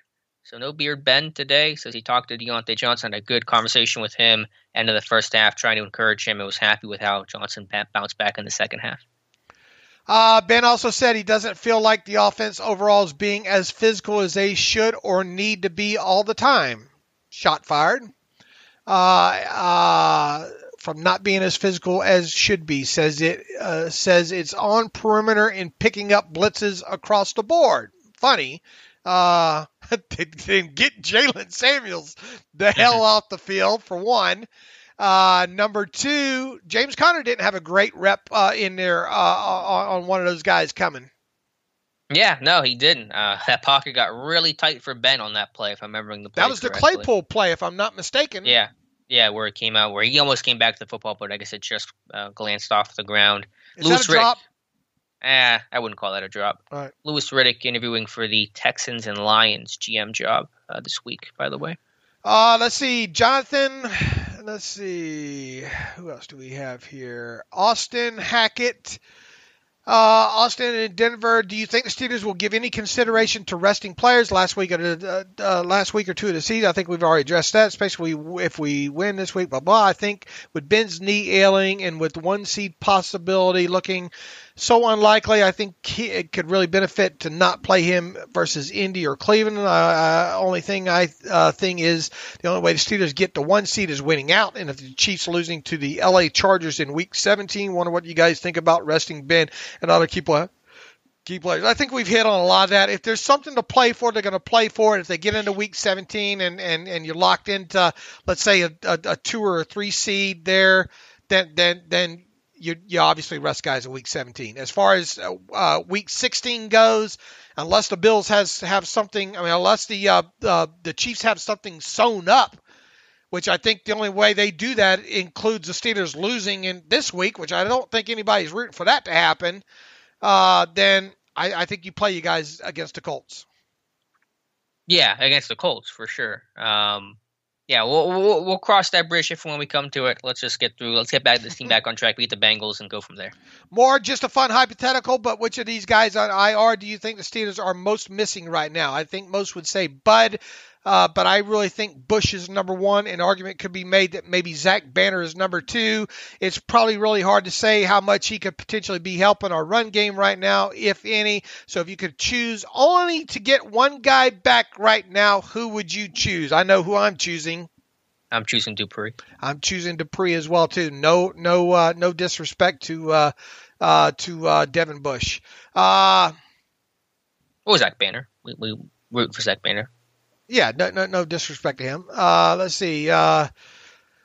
Jamie Joyce, first, no, it's been Team Roethlisberger. I realize that the problem is more than Ben right now, but he is certainly contributing to the struggle. If he doesn't improve moving forward, do you think Ben would actually retire after this season?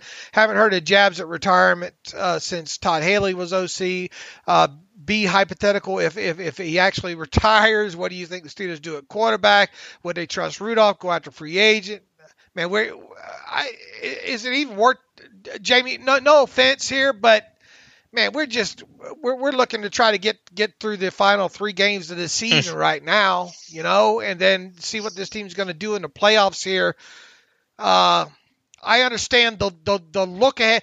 Steeler fans in particular love to have the protective mechanism in there of, well, this season's shot now, even though they're in the playoffs.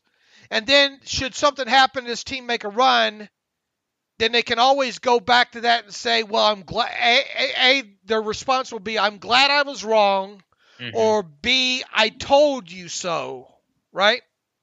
Yeah. The season is not over. I know there were problems, and we're obviously dedicating much of today's podcast to addressing those issues and how they can be fixed, how they need to be fixed. But I am not thinking about, cutting guys in free agency and draft and Ben's future. I'm just focused on the rest of the season and, how this team can right the ship. And that's where the focus needs to be. Why is it such a need for us to talk about post-Ben life right now? I guess that's a rhetorical question, right? And it's no shot at you, Jamie, but we get I get a lot of that on Twitter. I get a lot of that in these emails right now. We're going to have plenty of time to talk about that whenever the season ends. You're going to have plenty of time to live in a van down by the river when you're living in a van down by the river. Yeah, right? Once the season ends, we'll have months to discuss and litigate all these things, and I promise we'll talk about it when the time comes. How about a little bit of a positive one to end with here? This one from, I think it is, Chris Warren, even though it's entitled The Sky is Falling. Hey, guys, I appreciate how you guys do a phenomenal job providing constructive, measured analysis as Steelers Nation melts down over losing a couple of games to quality opponents, how quickly the fans forget that this is 11-2 team. I think that's the biggest thing that we need to all do right now is take a deep breath right now heading into this game against Cincinnati and say this is still an 11-2 team, period. He goes on to say, yes, we should be running the ball better. Yes, our receivers need to make plays. Yes, we need to take a few more shots down the field to keep defenses honest. But I think it's important to keep things in mind. We have had to play several consecutive games on short weeks without having a mid-season bye. We have had significant injuries and COVID-related impacts. The bottom line is this is a solid team with a great deal of, I don't know if I'd use solid, Chris, but I get the point there. This is a solid team with a great deal of upside. We just need to get healthy and then execute better. I, for one, think that we will. In the immortal words of Aaron Rodgers, Steelers Nation needs to relax. Let's just look ahead at this one game. Look, I've said my piece about this defense, and I think Alex agrees, this defense is still a championship defense. You still have a franchise quarterback. Let's see what they can. It's not going to get any worse than a running game, right? Yeah, I mean, well, they keep proving us wrong. Say it more confident. It's hard to, but hopefully, I mean, really, at some point, there's really nowhere to go but up, and hopefully the Bengals can be an elixir to that. Right. Let's see what happens. Let's take it week by week. I mean, the COVID world right now, so many things can change so quick, and injuries and all like that. So, look, this is, I think the key takeaway from Chris's email here is this is still an 11-2 team. Best defense in the league? I don't know. I think the Rams would have something to say about that right now. Possibly, but definitely a top 3 defense, definitely a championship defense, even in its current state right now. Would you like to add anything, Mr. Kozora? Only thing I would add is just going back to Ben here, and I agree with the optimism. I think the perspective's important. 11-2, they beat the Bengals. Suddenly the sky's not falling as much as it was a couple days ago. Ben, speaking to the media, says his arm feels good. He says it's more about the rest of the body, so that may play into some of the things we discussed earlier on today's show. All right. Did anybody follow up about the rest of the body? That's a pretty big section I'm just reading from Brick Pryor. This is a direct quote. This is just her tweet says, Ben says the toll of the hits, the grinding, being 38 years old, the strangeness of the season all adds up. So that seems to be him expounding on that.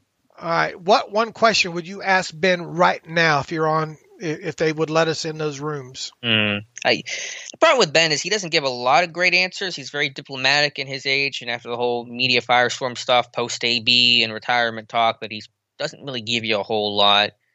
I'd have to think about that. Because some of those questions I would love to ask, like how's the knee, but I know Ben's going to say it's fine, or he's not going to give an answer that's as honest, and that's probably the smart thing to do. So I don't know.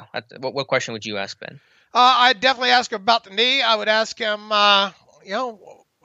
is there a reason why you don't like to use as much play action or go under center as much? Yeah, that'd be good to know, but I don't think he'd give you a great answer on that. But at least I'd be on record as being the one to ask the question. Right. No, and then I'd ask him in my follow-up towards the end, I would ask him, is it true that only the plays that work are the ones that you call? I don't think they wouldn't like you too much in that. Oh, like they like me anyway. Yeah. Okay. Yeah. Thanks for that. Yeah. Glad you were sitting down for that one. Yeah, I'm not winning any award, any blogger awards this year. You might, but you're definitely winning blogger awards. You're just not winning the national media.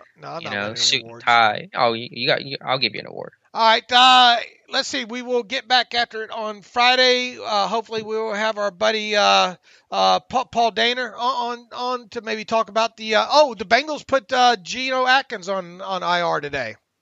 Man, his career might be done. That might be it, at least in Cincinnati, right?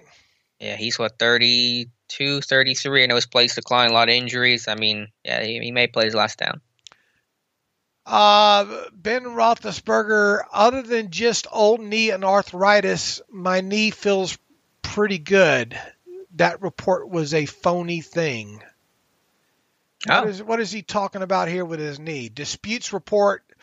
Roethlisberger disputes the report he's having serious knee issues. That report, to me, just phony things that people just want to make out. I guess he's going back to the I haven't heard arthritic knee. I mean, we had the report on report knee is giving him trouble. I don't know where it came from. I would love to know where that came from. Jason Locafora, right? Other than having an old knee and arthritis, my knee feels really good. That report to me is one... Okay, phony thing people make up. So he's claiming it's not his knee. All right. Well, I'm glad someone asked him, and he gave a better answer than I thought he would. All right. So there we go. They must have heard me asking the question through the podcast. Spoke it into existence. All right. We'll be back on Friday. Preview this thing. Obviously, the game on Monday night, so we'll have another podcast after that and all as well too. Alex is going to be a homeowner. I hope so. It's not done till it's done, they say. Right, so right. I'll let you know, I guess, by Monday's show. All right. So congratulations to Alex on that. The first thing I get to do is apparently shovel my driveway because it is snowing like crazy right now. The joys of home ownership. You got to do your TikTok dance in the middle of the. You got to do that for us there. I want video of the shoveling of the driveway as well too. Exciting things in my life this weekend too. We are getting a new freezer. Been after it, throughout this whole COVID thing at the beginning of it, the thing is, my wife is doing a cheer over here as well too. Is it just the freezer, or is it the fridge, or is it just like a a new freezer to go out in the garage because we burn a lot of meat in this house, and the dog's on special diet that we buy that bulk and it gets frozen as well too. So the thing with it is we had planned to already have a freezer by now, but the whole COVID thing evidently put a strain on freezer production, and you couldn't buy a freezer if you wanted one, you know. And it just finally, places are starting to get them in stock now. Trust me, we would have already had an extra freezer in the garage here. We had a freezer for years, one older than dirt as well too. But because of the move and the age of it, we decided to let it go before we moved out here 3 or 4, 5 years ago. And been meaning to get around to a place to get another freezer, just hadn't. And by the time we were finally ready to buy a freezer, you couldn't buy a freezer. And so finally we have now bought a freezer, and it'll be here in 2 days. So that's those are the kind of things I look forward to here. All right, we have hit the 2-hour mark. With that, you can follow me on Twitter at Steelers Depot. You can follow Alex on Twitter. Oh, we're getting a relax here. Not quite Aaron Rodgers relaxed, but Ben Roethlisberger came close.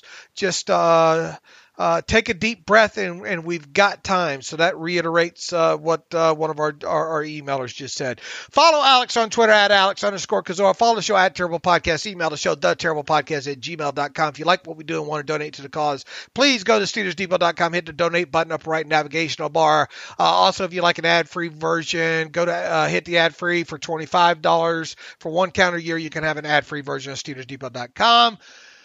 I think that's all we got. As always, thanks for listening to the Terrible Podcast with Dave and Alex.